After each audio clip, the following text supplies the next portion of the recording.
Talk about some of the flooding as we're getting a closer look now at what's been unfolding in northern Pennsylvania. John Anderson shot this video of the flooding in Westfield. Westfield, the location where the flash flood emergency was just dropped at the top of the hour, but a flood warning remains in effect. So John is joining us now to talk more about this catastrophic flooding. Thanks so much for being with us tonight on Storm Center, John. We're getting all kinds of incredible reports out of here that helicopters have had to come in, swift water rescue teams have had to come in to help evacuate people out of this town. What do you know? What did you witness while you were here? First thing that happened, there's so many volunteers. This is a rural area south of Buffalo on the border. So it's a 2-state, 5-county, 6-county area. A lot of volunteers, the fire department, the ambulance corps. They went out, they were saving people, they were saving animals, all of this while hundreds of bales of hay are going by, sheds,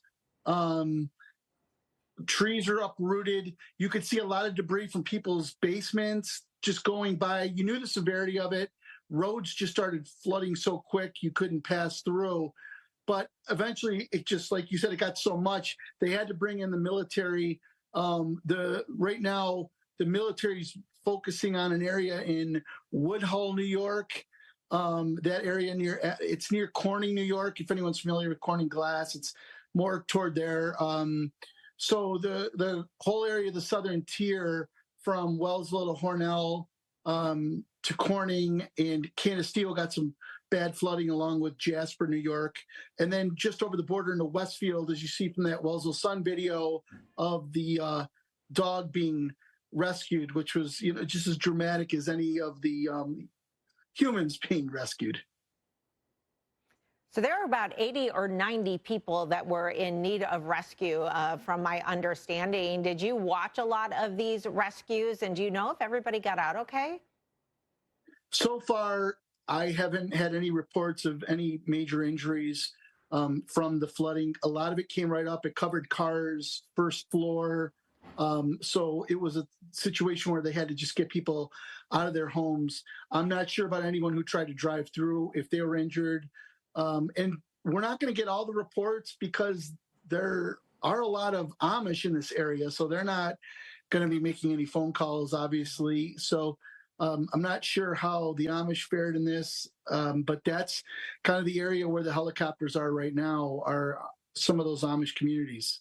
So it's my understanding, I mean, this is a very kind of hilly area, and I know there's a creek that runs through town there. I imagine that creek came out of its banks and was a big contributing factor, but do we have a lot of runoff coming in from the hills? Or kind of describe what this town is like. It's a town of only about 1,100 people. Real simple, the Genesee River, which is one of the only rivers that runs north in the country. So you have the Genesee that comes right up through Wells, so it goes up to Rochester, and then you have so many different lakes and ponds and dams in this area, like you said, in the lower elevation areas. These creeks, which are so harmless in people's backyards, have now just taken over their homes. It's not something they expected. A lot of them, flow into different ponds and lakes and area. But again, the Genesee River is so prevalent here. Do you know anything about the history here? Is this some of the worst flooding they've ever experienced? Do you know?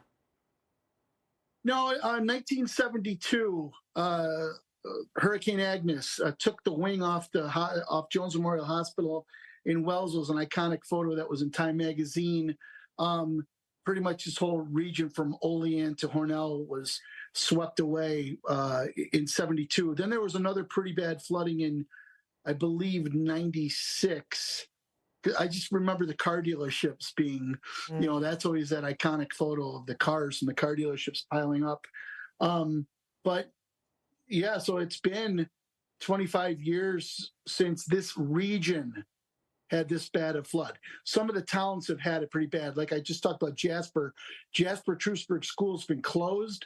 They've been renovating it. And I just saw a photo that it looks like it's flooded again. So they're going to need a new school. Yeah, it's going to take a lot to help this community and several communities really across this area to be able to bounce back. You are a wealth of information. Just being from the area really helps to put this all into perspective. We really appreciate you letting us use your video and share your story with people. That's John Anderson. That was in Wellsville, Pennsylvania earlier this evening. Thanks, John. Thank you.